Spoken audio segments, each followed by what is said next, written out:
season. Shannon, big night on Sunday night. Who's going to win this one?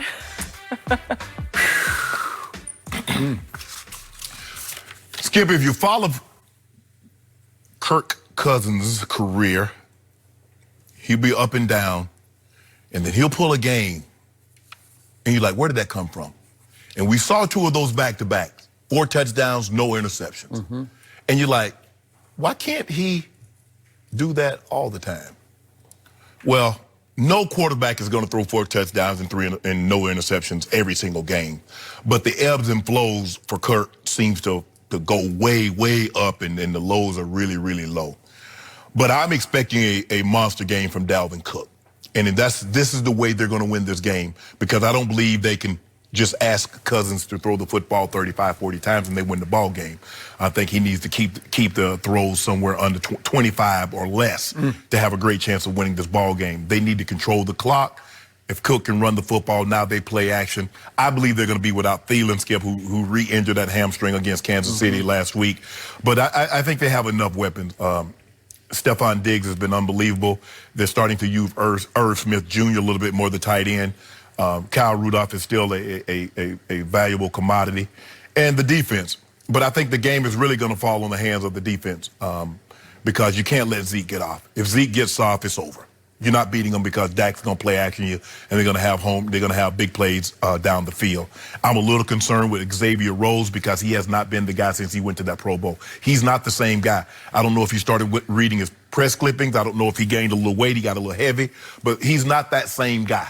And teams, if they're not completing passes on him, Skip, he's getting pass interference. He's getting holding. He's getting incidental contact. But with that being said, I think they're due. Put the ball in Dak Prescott's hand. Just like the Eagles said. Really? Yeah, I want the ball in his hand. Dare the devil again. Yes. Woo. Yes, I dare the devil. Yes. Dak, did you hear it? I hope he heard it. Put the ball in Dak's hand. Yes, Thank you. yes. Thank you. I wish they would. Yeah, I dare the devil. They need to send me to hell because I'm going to put out that fire, and everything will be copacetic down there. Yeah. So I'm daring them to put the ball in Dak Prescott's hand because I don't believe he can do it on a consistent basis. I'm taking the Minnesota Vikings 27-24, and when I come in Monday, old first cousin, we be kinfolk again. Really? Yeah. Thank you. So, you know what I just heard from you? I heard you actually, with your head, predicting Dallas. Like your head was telling you, Shannon, be careful, Shannon. You're going to be, oh, no, Shannon. And then your heart took over at the very end, and you just spilled all over the table, and it was just wrong, and wronger. And you knew it when it was coming out of your mouth, but you just couldn't stop yourself. He do. It's cowboy hatred, and it just took over your nervous system, and you just involuntarily just spilled all over the table. Cousins have heard everything you said about when he was in Washington and how he couldn't beat. I've been doing this for like 8 years. Yeah, exactly. On TV. He's heard me for 8 years, however long he's been Well, he in got the a new league. team now. Okay, well, he got a new band. better backup, playing I'll better give you music. that.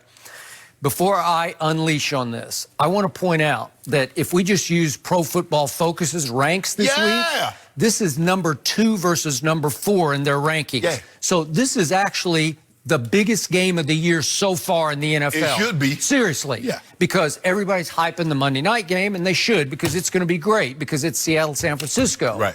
But Seattle is ranked, what are we, 3? I'm sorry, San Francisco's 3, and Seattle's 12th in these rankings. Right. So the Seattle defense is not, okay, so this is big time. Yeah. This is potent offense on both sides against 2 very good defenses. Minnesota's is a little better than Dallas's. Okay. And I'll give Dallas the offensive edge. But again, this is very easy for me because just as Aaron Rodgers has the Cowboys number, he just does. I don't know how to explain it. It's voodoo, hex, whatever you want to call it. It's Dak's number, but okay. Okay, he's got their number. But conversely, Dak has Cousins' number, or Dallas has Cousins' number, because when he was a Redskin, their arch rival, Kirk Cousins went 1-6 versus Dallas, and the only W came against the current offensive coordinator for the Cowboys, Kellen Moore, who was just an okay NFL quarterback. You're being nice. I know, but he was just okay. And in that game, he was not okay. No. And so that's the only that Kirk Cousins beat Kellen Moore, and that's all he's got to show against Dallas. Yeah, when So- you're okay quarterback, you become a coordinator at 29. Yeah, there you go. Thank you. That about sums it up. Okay, so to me, once again, this is going to boil down to what it always boils down to. Dak Prescott will make more key plays than Kirk Cousins. Kirk Cousins will make some plays in this game because he always does. He's pretty good. Yeah. In fact, in moments and stretches, he's sensational. Yes. I give you that. But can we hark back to the first time Dak and Kirk Cousins met? It was game number 2 of Dak's rookie year at Washington. And remember, Dak lost his opener to Eli. Remember this? At Jerry World. It was a close game.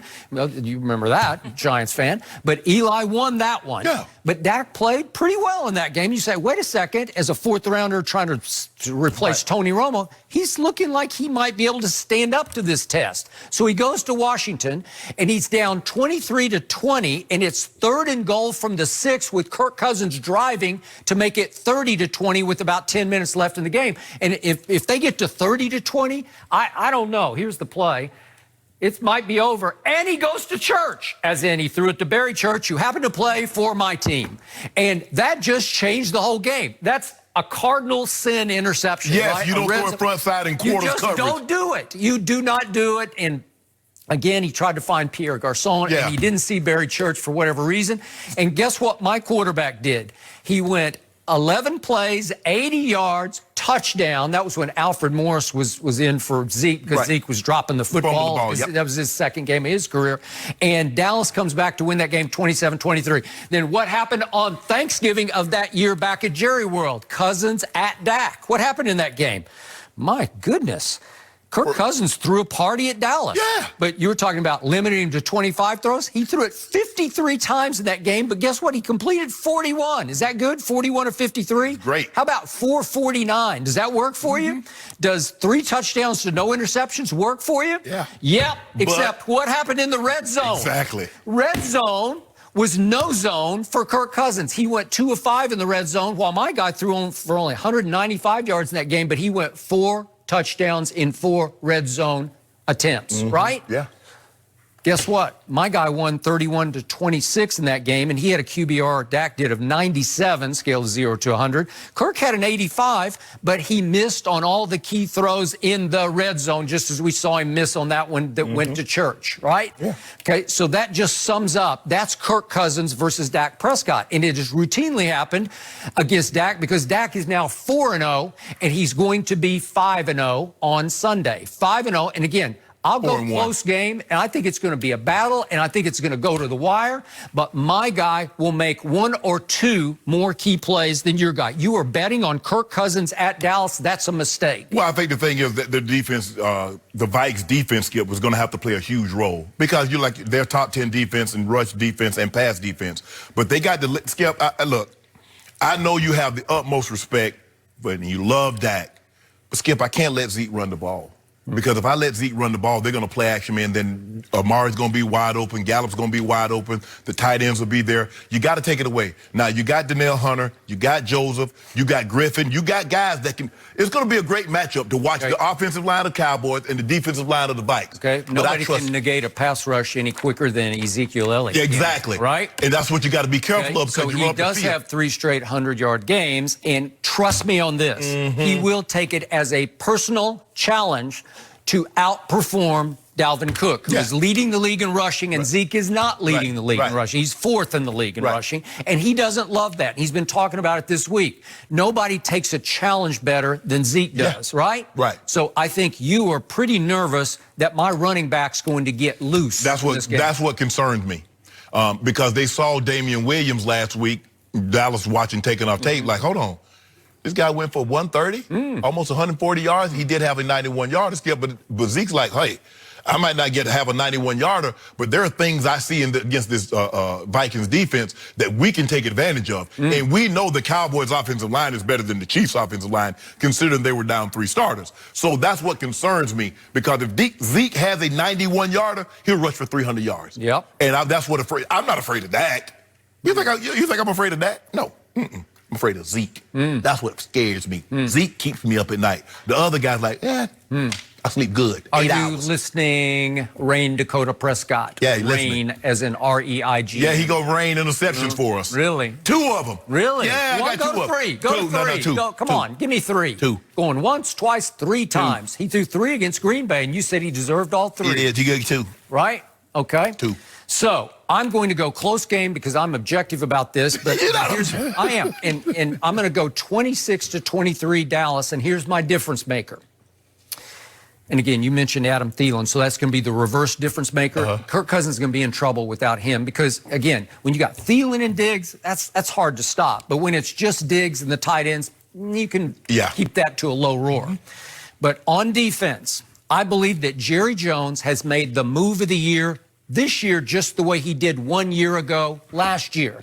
What did he do at midseason last year? He went and got Amari Cooper. Yeah. Right?